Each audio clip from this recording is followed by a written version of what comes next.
On August 13, 1942, at 1400 hours, ship's engineer Frederick Larsen stood on the deck of the tanker Ohio and watched a German bomber dive straight at his ship. The bomb hit amidships, port side, below the waterline. The explosion tore a hole 8 feet across in the hull. Seawater poured into the engine room at 2,000 gallons per minute.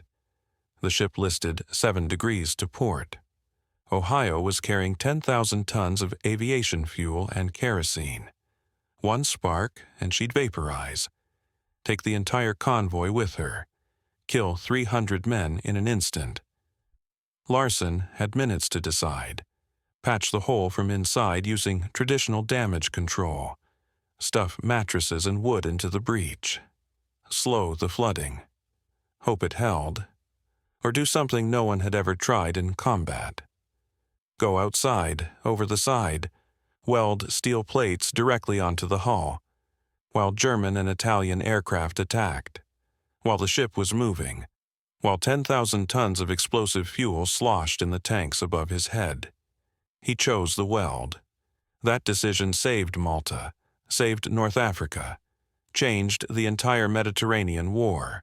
Because without Ohio's fuel, British fighters couldn't fly. British submarines couldn't sail. And without fighters and submarines, Malta would surrender in 7 days. 7 days. That's all the island had left. 7 days of fuel, 7 days before the white flag went up. 7 days before Rommel got a free run at Egypt. 1 engineer, 3 steel plates. Everything hung on whether the welds would hold. Malta was dying. By August 1942, the island had been under siege for 2 years. German and Italian aircraft flew 500 sorties per day, bombing the harbors, bombing the airfields, bombing the cities. 60,000 tons of explosives had fallen on an island smaller than Martha's Vineyard. The civilian population was starving. Rations had dropped to 1,500 calories per day, then 1,200, then 1,000. People were eating grass, eating cats. Children were dying of malnutrition. But the real crisis was fuel. Malta's defensive power came from 3 things. Spitfire fighters based at Tacali and Lucca airfields, Wellington bombers that hit Axis convoys, submarines operating from Marsamxett Harbor. All 3 needed fuel.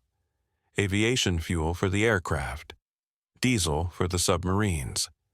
By early August, Malta had enough fuel for 1 more week of operations. 1 week. Then the fighters would be grounded. The submarines would stay in port.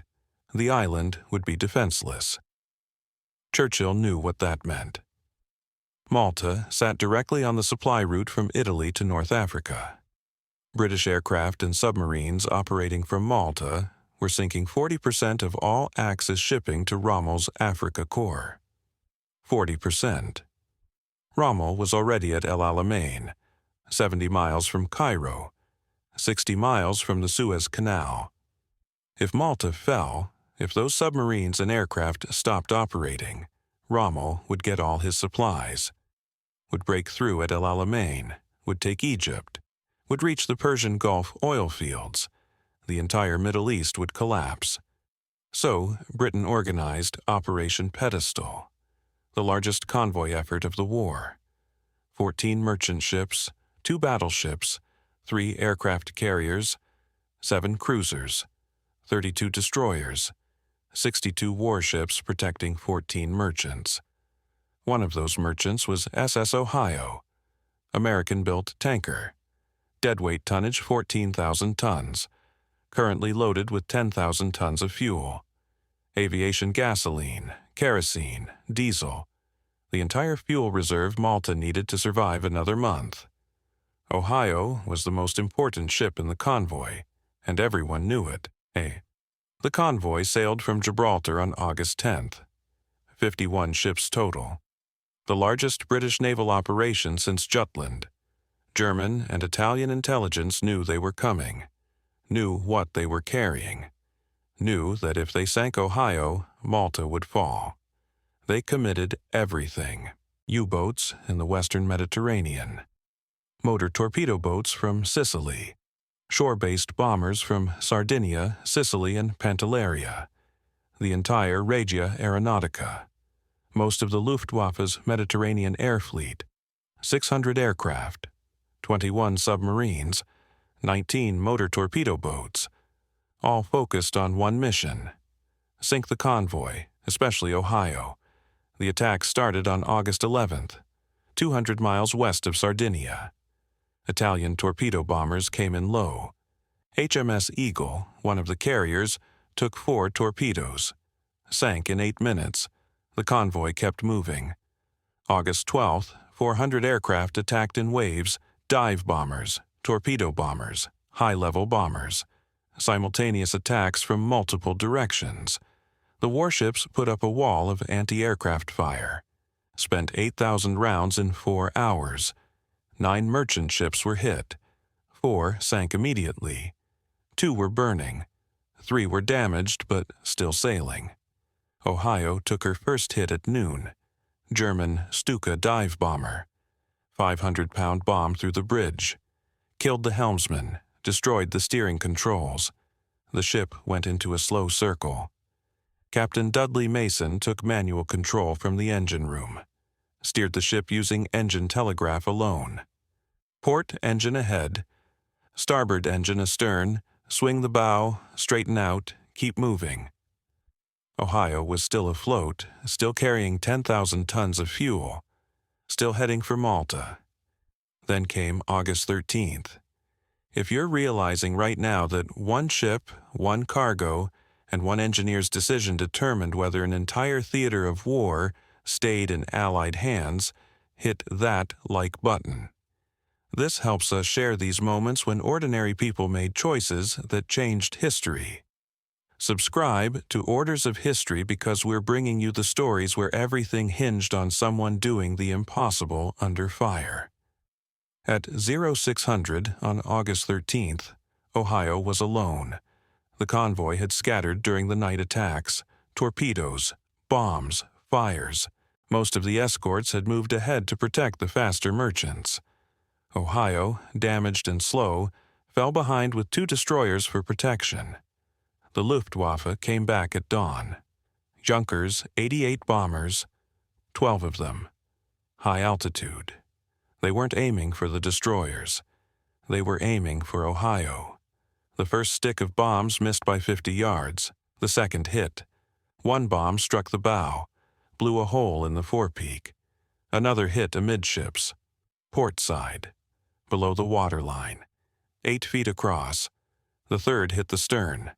Damaged the rudder. Ohio was holed in 3 places. The engine room was flooding. The steering was gone. The ship was listing. And she was still carrying 10,000 tons of fuel. Frederick Larsen went to assess damage. He was chief engineer, British, 43 years old, merchant marine for 26 years. He'd survived 2 torpedoings in World War I. He knew ships, knew damage control, knew what worked and what didn't. The midships hole was the killer. Below the waterline, 8 feet across, jagged steel edges, water pouring in at 2,000 gallons per minute. The pumps couldn't keep up. Traditional damage control said patch it from inside, get into the damaged compartment, stuff the collision mats and wood into the hole from the inside, shore it up with beams, reduce the water flow, pump out the rest. Larsen tried. The compartment was flooding too fast. Too much water pressure. The mats wouldn't stay in place. The wood shattered against the water pressure. Nothing worked. In 6 hours, the engine room would be completely flooded. The engines would stop. Ohio would become a dead hulk. Unmaneuverable, an easy target. The Germans would sink her. 10,000 tons of fuel would burn on the Mediterranean. Malta would get nothing. Larsen made his decision. He'd weld steel plates over the holes. From the outside. Go over the side while the ship was underway, while under air attack. Weld 3 steel plates directly onto the hull in the middle of a battle. No one had ever done this in combat. Damage control manuals didn't cover it. It violated every safety protocol. Welding next to fuel tanks was forbidden. Welding underwater was forbidden. Welding under fire was forbidden. Larsen didn't care. It was the only option that might work. He needed 3 steel plates, 1/4-inch thickness, cut to size to cover the holes. He needed welding equipment, oxygen tanks, acetylene tanks, electrodes. He needed to rig a platform over the side so he could reach the hull below the waterline, and he needed to do all of this while German aircraft were attacking. The crew thought he was insane. Captain Mason said it was too dangerous. Larsen said staying afloat was more important than safety. Mason approved the plan. At 1000 hours, Larsen and 3 crewmen went over the side. They rigged a bosun's chair, basically a wooden board on ropes, lowered themselves down the port side until they could reach the holes. The ship was still moving, still making 5 knots. Water was rushing past. The welding equipment came down on separate lines. Oxygen tank, acetylene tank, torch, electrodes. Everything had to be secured so it wouldn't fall into the sea. Larsen positioned the first steel plate over the bow hole, 6 feet by 4 feet, 1/4-inch steel. Heavy. Awkward. The ship was rolling. The plate kept slipping. 2 crew members held the plate. Larsen fired up the torch. Welding underwater is nearly impossible. The water cools the metal instantly. The weld doesn't penetrate, it just sits on the surface, weak, brittle, it'll break under pressure. Larsen knew this. He had to work fast. Make each weld before the water cooled it. Move to the next spot. Keep going, don't stop. The first weld took 3 minutes, a bead of molten steel 6 inches long. He moved to the next spot. Another weld, another, working his way around the plate. Top edge, side edge, bottom edge. The water hissed and steamed where the torch hit.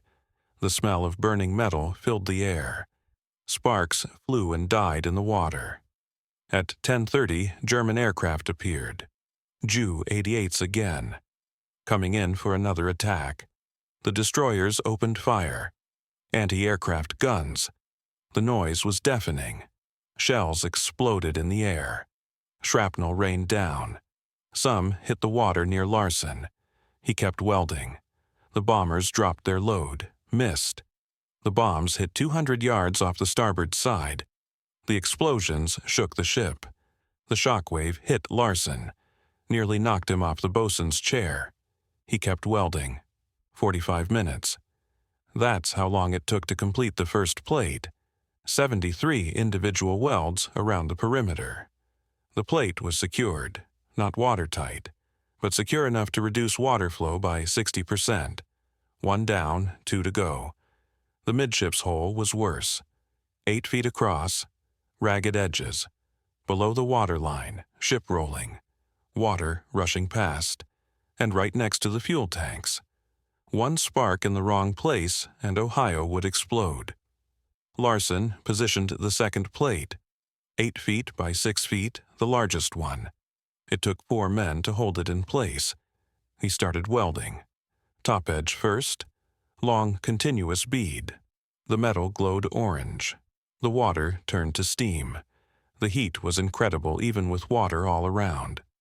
At 11:15, an Italian torpedo bomber attacked.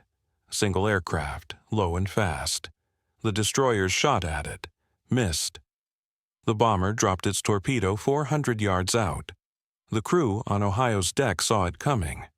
White wake, heading straight for the ship. They shouted warnings.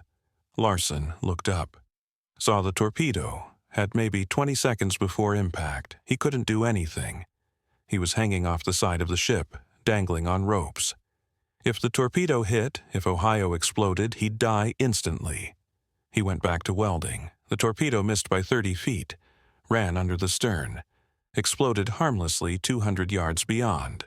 Larsen completed the second plate at 1200 hours. 91 welds.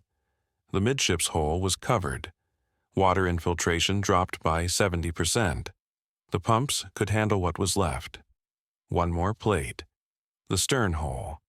Damaged rudder area, awkward position, hard to reach. At 12:30, the final attack came, 5 Stukas, dive bombers. They came straight down out of the sun.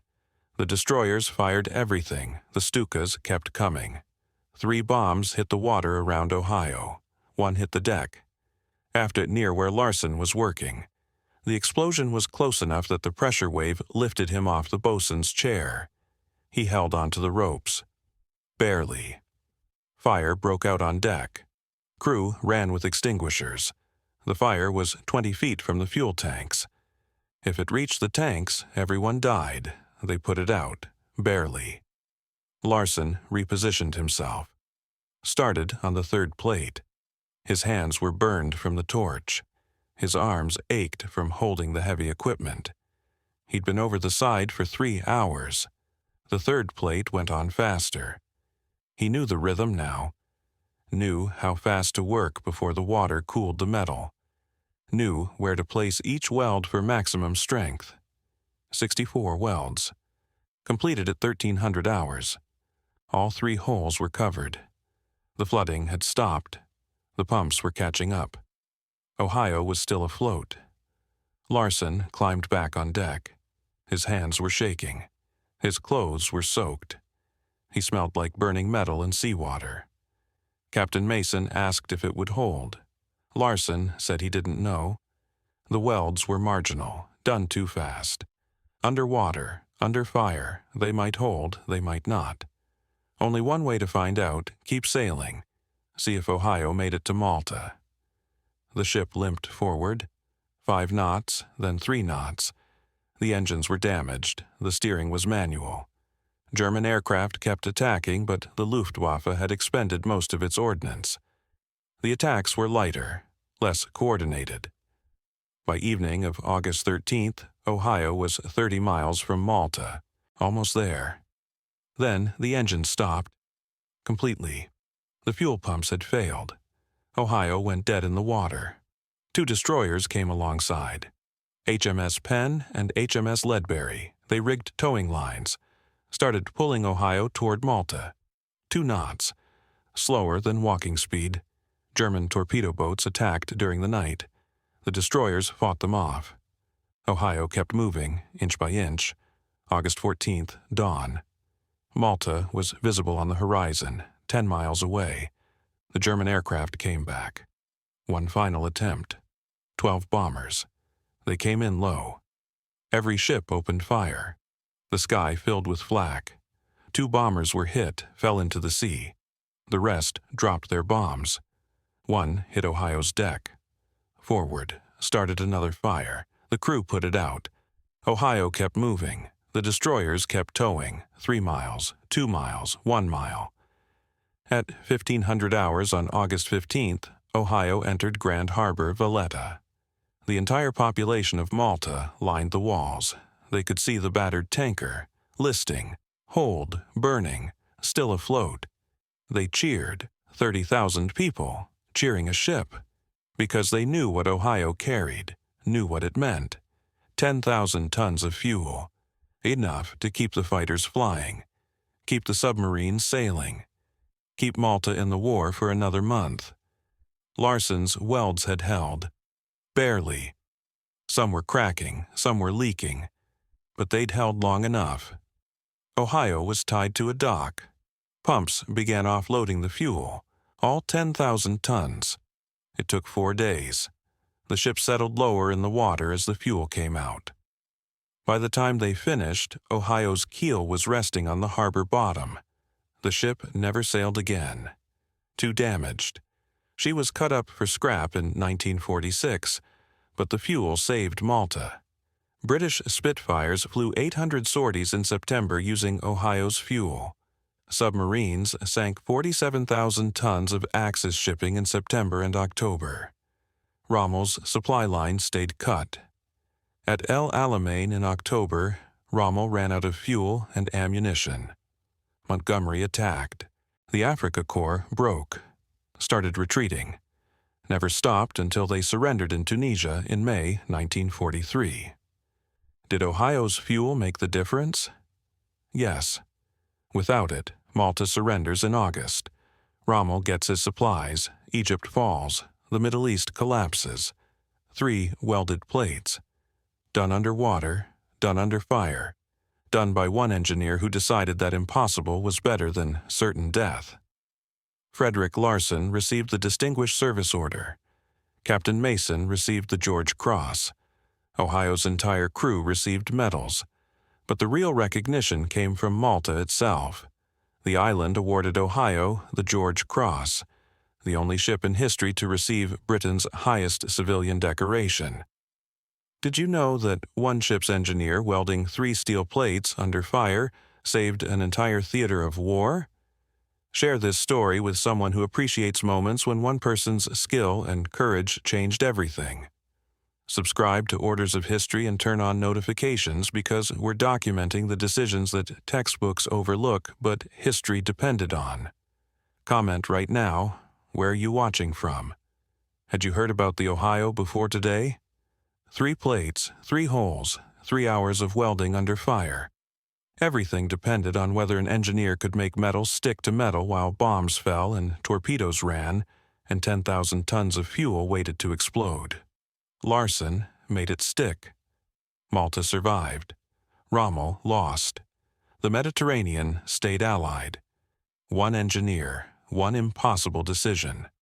One reason we remember that sometimes the most important battles aren't won by generals or admirals. Sometimes they're won by men hanging off the side of a burning ship, welding steel plates while the world tries to kill them. The welds held. That's all that mattered. The welds held.